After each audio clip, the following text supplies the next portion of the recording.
pray. Father, we thank you. Thank you, Lord, for allowing us to be in your house as a church, Lord, ready to hear your word. Father, I pray that you help me teach your children the book of Proverbs chapter 15 wisely and guided by the Holy Spirit of God.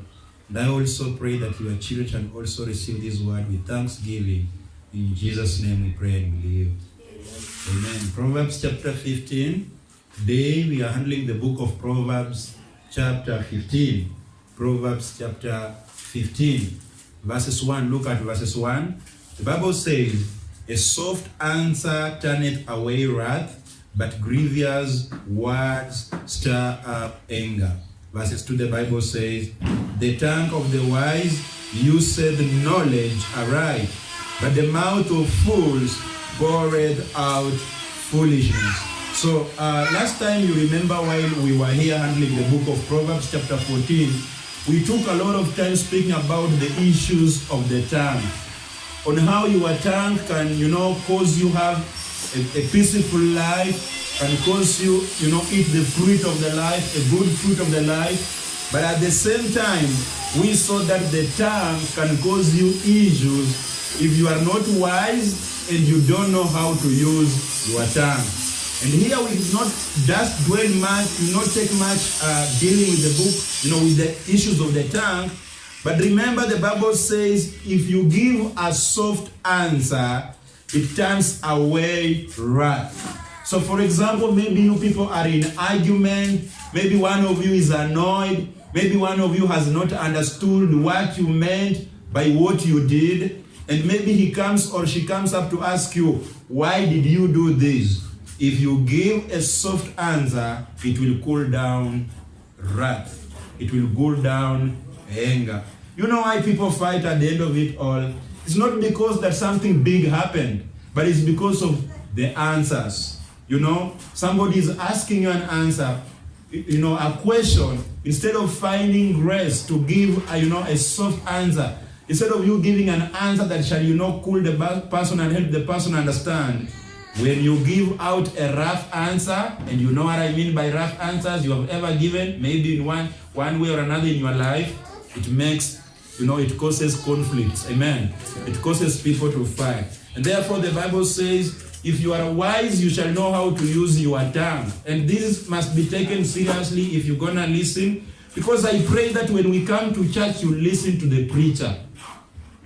I pray that when you come to church, you listen at what the Bible is saying. Because at the end of the day, this is what is going to help you even in your life, your general life. If you're going to come tomorrow and sit down, Pastor Paul, and say, Pastor Paul, I have this problem, with my friend or with my husband, with my wife, just remember this sermon that, maybe you are not wise in using your tongue. Because there is nothing more Pastor Paul will give you rather than just telling you, are you using your tongue well in your marriage? Are you using your tongue well in your relationships? Are you using your tongue well at your workplace? Because if you do not know how to use your tongue, the Bible says you are like a fool. Because you are, at the mouth of the fool poureth out foolishness. Amen. The Bible says, look at verses 4, the Bible says, a wholesome tongue is a tree of life, but perverseness therein is a breach in the spirit. Verses 7, the Bible says, the lips of the wise disperse knowledge, but the heart of the foolish doeth not so. Go down to verses 23. The Bible says, a man has joy by the answer of his mouth, and a word spoken in due season, how good it is. Did you see that? The Bible says that you have joy by the answer you give by your mouth. So if you give out a gracious answer, if you give out a word of a season, you are not just spilling words, but you are exactly answering by the grace of God and the grace in your heart as per to what you've been asked. At the end of it all, you shall enjoy peace. And sometimes, people should be fighting in marriages every day. People should be bullying each other every day in marriage. But most of the successful marriages whereby the husband and wife are very peaceful and the parents and children are very peaceful is when both of them know how to use their tongues. When children are answering back their parents, they need also to come to a point and think about what they are giving back as an answer to the parent, because you might end up giving a wrong answer and then your parent will beat you just because you acted like a rude person or you acted like a foolish person. So brothers and sisters, it is important to be here and to learn that the wise man is saying, let us learn to use our tongues well in a wise way. Amen. Don't just spill anything anywhere just because you are able to speak. It is not about you speaking. It's about you using your mouth in the right way. Look at verses 28. The Bible says, the heart of the righteous studieth to answer, but the mouth of the wicked poureth out evil. If you are a wise person, the Bible says, you study to answer. You don't just give an answer, you study to answer. That means you take time, you think about it. You don't just give an answer. You have time to think about what you want to answer. Amen. Sometimes somebody can come over to you and ask you, have you seen my shirt? That is a very simple answer. Maybe your husband is asking you as a wife, have you seen my blue shirt? Then if you are a foolish woman, how will you answer? Am I the one wearing with you that shirt? Do you know that at the end of it, all you guys will quarrel? But what if you took time to think, then you say, okay, I did not see it, let me find it for you, or maybe check somewhere. That is a soft answer. Amen. Let us learn how to use our tongues, even for the peace of our church, even for the peace of, this fellowship, even for the peace of, wherever we stay. It is good to learn how to use our tongues. So I hope that at the end of the day, that, whatever you are gaining out of the book of Proverbs, you are using it. Because it will be, foolishness to conclude the book of Proverbs, to go after chapter 31, and then you are just still as you were. That means you are just bringing your body here to be here. And brothers and sisters, we are not interested in just bodies to come and, sit. We are interested in people hearing and doing it. Because the Bible says that we should not only be the hearers, but also the doers of the word of God.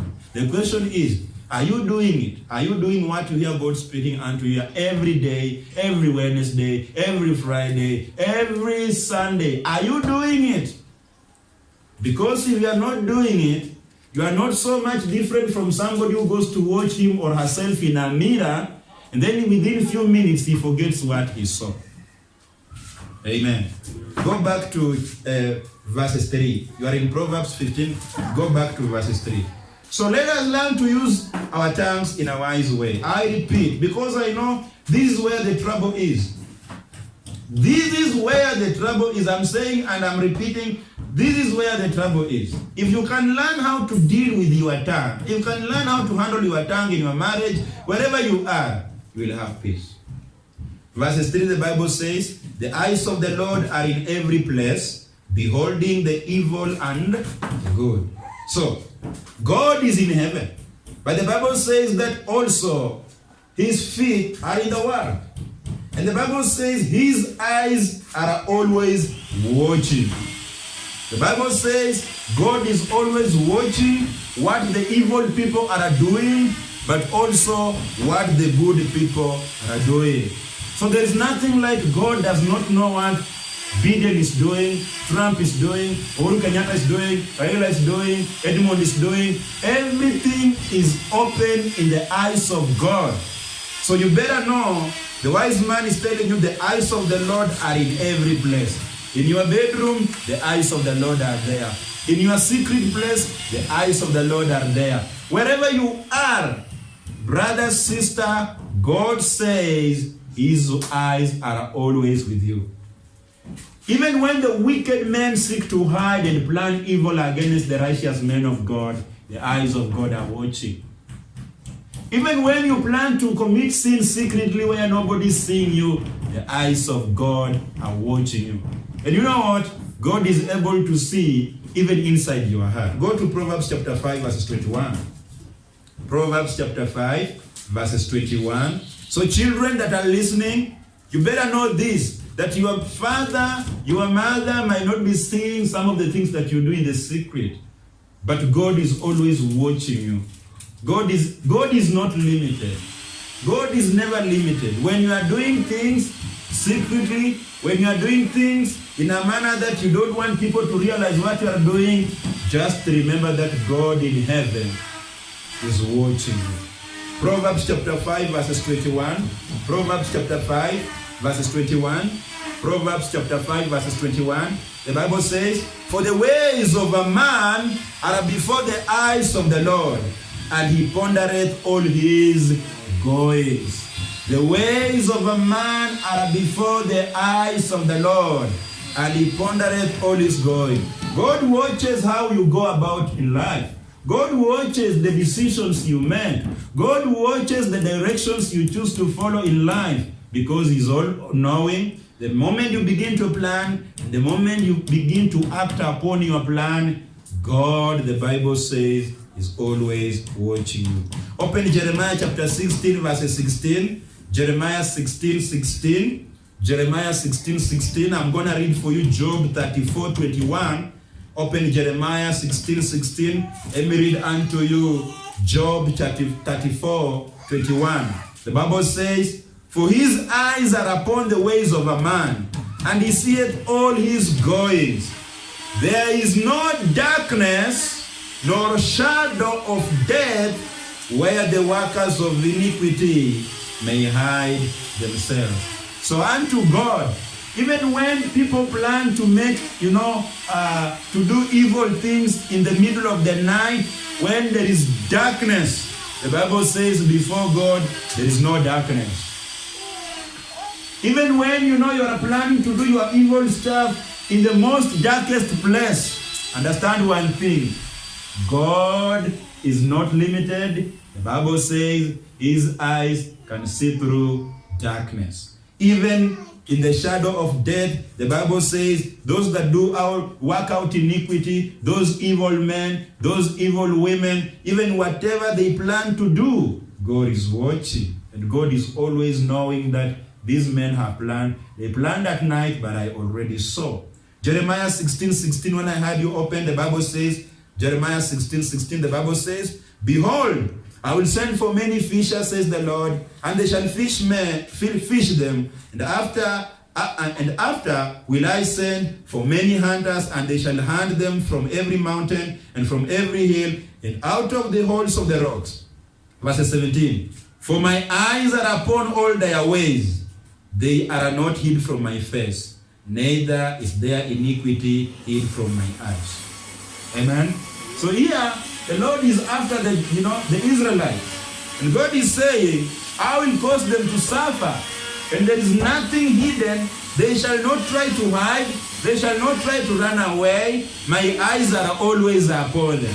Brother, sister, you better know that God is always watching you. I know that God always watches me.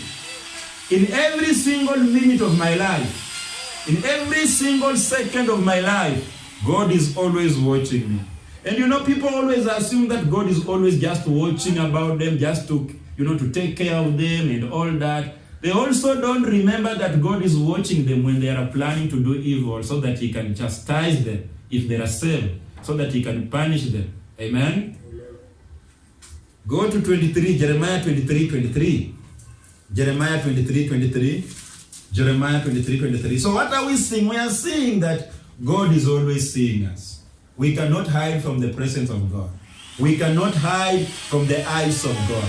The eyes of God are always beholding both the evil and the good. Your goings are always before the Lord. When you choose to take any direction, or you choose to do anything you are planning, be it in a day, be it in darkness, God is always watching. Jeremiah 23:23, the Bible says, "Am I a God at hand, says the Lord, and not a God afar off? Can any hide himself in secret places that I shall not see him, says the Lord? Do not I fill heaven and earth, says the Lord." So God fills the heaven and the earth. So God is full in this earth. The presence of God is filled in this earth. but also in heaven. So here he's talking about the false prophets. If you remember Jeremiah chapter 23. And he says, you know what? No one can hide. No one can hide himself in secret places. Amen? You remember the story in the Garden of Eden? Adam and Eve, after they sinned, what did they decide to do? They went to hide. And it's not about that, maybe that somebody should say, God was looking for Adam and Eve, and after he had looked for them for a long time, he could not find them until he had to call. No! God just called upon Adam so that they can confirm that they have sinned. Because when he called them, they said, we are here naked. Amen? Amen? But it's not that God did not know that they are hiding. God knew. So, in whichever case, you can act like Adam, you can act like Eve, you can act like, anything. But the Bible says the eyes of God are just watching you. Jeremiah 32:17. Jeremiah 32:17. You open Hebrews chapter 4, verses 13. Open Hebrews chapter 4, verses 13. Let me read unto you Jeremiah 32:17. Jeremiah 32:17. The Bible says, Ah, Lord God, behold, thou hast made the heaven and the earth by thy great power and stretched out arm, and there is nothing too hard for thee. Verses 18, thou showest loving kindness unto thousands, and recompensest the iniquity of the fathers into the bosom of their children after them. The great, the mighty God, Lord of hosts is his name. Verses 19, great is counsel, and mighty in work, for thine eyes are open upon all the ways of the sons of men. I repeat to read, for thy eyes are open upon all the ways of the sons of men, to give everyone according to his ways, according to the fruit of his doings. So God is not just watching you and see you go do evil stuff, or whatever you are doing. The Bible is saying at the end of the day, God is gonna pay you. So if you plant the seeds of evil, you are always planning evil, you are always directing your feet into committing evil, you go, harm people, you go steal, you go cause, disunity among people. God is watching you, and he says, at the end of the day, he will pay you. But also as a child of God, if you are always going out in the will of God, you are always out there for soul winning, you are always out there to promote the kingdom of God, you are always there to call and to encourage one, you decide to go visit a brother and encourage him. Also, God is watching you, and the Bible says they will also pay you. Amen. So if you perform iniquity, you walk in the ways of, deception, and you go do your own stupid things, expect one thing: God is going to pay you also. Hebrews 4:13. Hebrews 4:13. The Bible says in Hebrews 4:13, the Bible says, neither is there any creature that is not manifest in his sight, but all things are naked and opened unto the eyes of him with whom we have to do. Did you see that? Everything is naked before God, so you cannot hide. Amen. So you have to understand that all the evil plans that men craft against God and his children are not by him, and he will thwart them in derision. It reminds me of many times when people sit down to do wicked stuff and they don't remember that God is watching them. And sometimes even we as children of God, we come to a point whereby when we see the wicked men excelling and doing evil stuff, we begin to be worried in our hearts so much and forget that God is watching them, and God is not asleep, and God is going to destroy them. Especially when we speak of the issues of the mark of the beast, the mark of the beast. It appears like everybody's just afraid about the mark of the beast. And when we talk of Bill Gates, we talk of America, we talk of China, everybody's afraid about China, everybody's afraid about America, everybody's afraid about Bill Gates, everybody's afraid about Biden. But in our fear, we forget to remember that there is one called Almighty God, in whose eyes nobody can do anything without his knowledge. And therefore he is able to destroy every plan of wicked men. That is why you should not be worried. Even when you hear that the world is running at 100 kilometers per hour in doing evil, do you know what you should do as a child of God? You should have peace always. Why? Because God is filling heavens. God is also filling the earth. Nothing is hidden in his eyes. He is able to silence the globalists. He is able to silence China. He is able to silence America in a second. Amen? But you know the problem with our fear? It makes us always to think that, oh, they will harm us. Oh, they will finish us. And you forget that it's God who is on your side. Go to Psalms 37. So, when people, Psalms 37, when wicked men are planning evil against God, God in heaven is laughing at them. You should know that. When you are worried because of the vaccine, when you are worried because of the mark of the beast, when you are worried about corona, when you are just like, you can't eat, you can't even enjoy yourself just because the world is so wicked, you don't know where you'll hide yourself, you just sing the Antichrist on your door tomorrow, you know, with all those worries, do you know what God is doing in heaven? God is laughing at them. Because he's all powerful and his eyes are always watching. There is nothing. There's no day God will come up and say, I did not know that it was happening. Never. We human beings are limited. Maybe somebody is planning evil against Pastor Paul even as I speak now. I don't know. Maybe somebody is calculating on how to put me down. I don't know. But God always knows. And God can never come to a point and say, oh, it came by surprise. No. God understands everything. Psalms 37 verses 12. You are in Psalms 37 12. Psalms 37 12.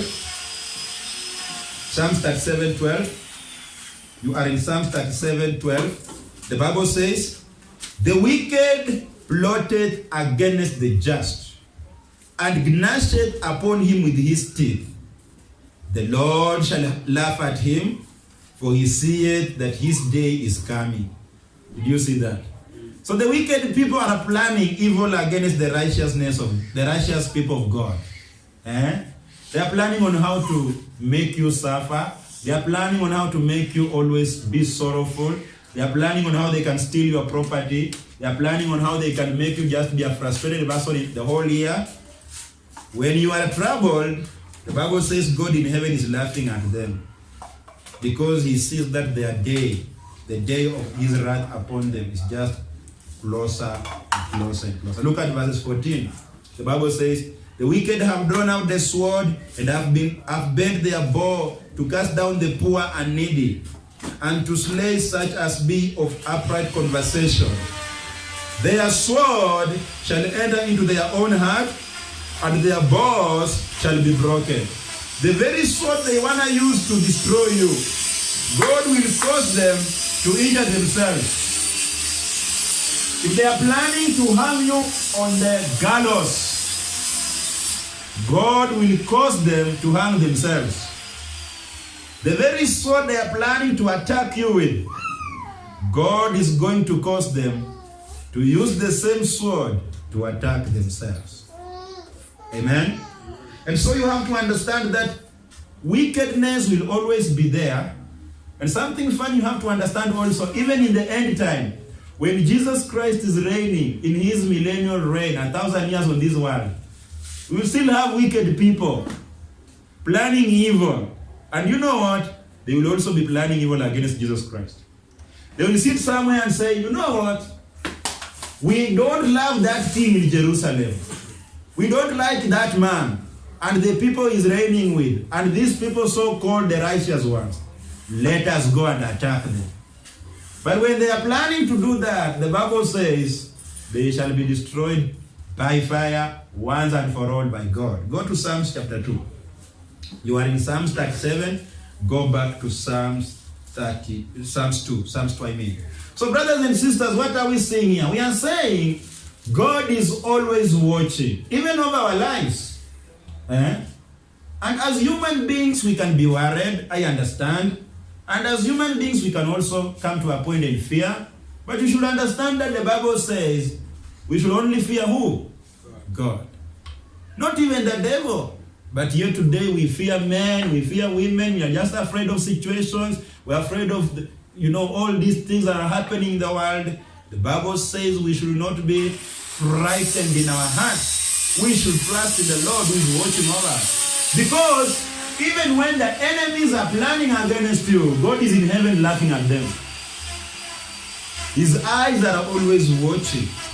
In the end time, they will also plan to attack the kingdom of Jesus Christ. They shall also be brought to nothing. Look at Psalms 2 verses 1. We're going to read the whole chapter of Psalms 2. The Bible says, why do the heathen rage and the people imagine a vain thing? The kings of the earth set themselves, and the rulers take counsel together against the Lord and against his anointed, saying, let us break their bands asunder and cast away their cords from us. So here we have the kings of the earth, we have the rulers who are planning to attack the Lord and his anointed. Who is the anointed here? Jesus Christ. Amen? And so, the Lord here is our Lord Jesus Christ, and he is anointed, the saints. Because we are the anointed of the Lord. We were anointed by him. Amen? So they are planning to attack him. Look at verses 3. They say, let us break their bands asunder and cast away their cords from us. Verses 4. He that sitteth in the heavens shall laugh. Have you heard the Bible saying that he that sitteth in heaven shall be shaken? No. God cannot be shaken. The Bible says he shall laugh. The Lord shall have them in derision. God will just come at them suddenly when they are busy planning, coming up with schemes of trying to make sure that they attack the Lord Jesus Christ's kingdom and this anointed one. When they are busy planning, suddenly, from nowhere, they are attacked. Look at verses 5. The Bible says, then shall he speak unto them in his wrath, and vex them in his sore displeasure. Yet have I set my king, mark that, yet have I set my king upon my holy hill of Zion. Speaking about our Lord Jesus Christ being set as the king. Amen? In Jerusalem. The Bible says, verse 7, I will declare the decree. The Lord has said unto me, thou art my son, this day have I begotten thee. Speaking about Jesus Christ. Amen. Verses 8. The Bible says, ask of me, and I shall give thee the heathen for thy inheritance, and the uttermost parts of the earth for thy possession. Thou shalt break them with a rod of iron. Jesus here is the king, the Lion of Judah. The Bible says he shall break them. Them that are planning against thee, he shall break them with the rod of iron. Thou shalt dash them in pieces like a potter's vessels. Jesus will slash them into pieces. The Bible says, verses 10, this is an advice being given to kings.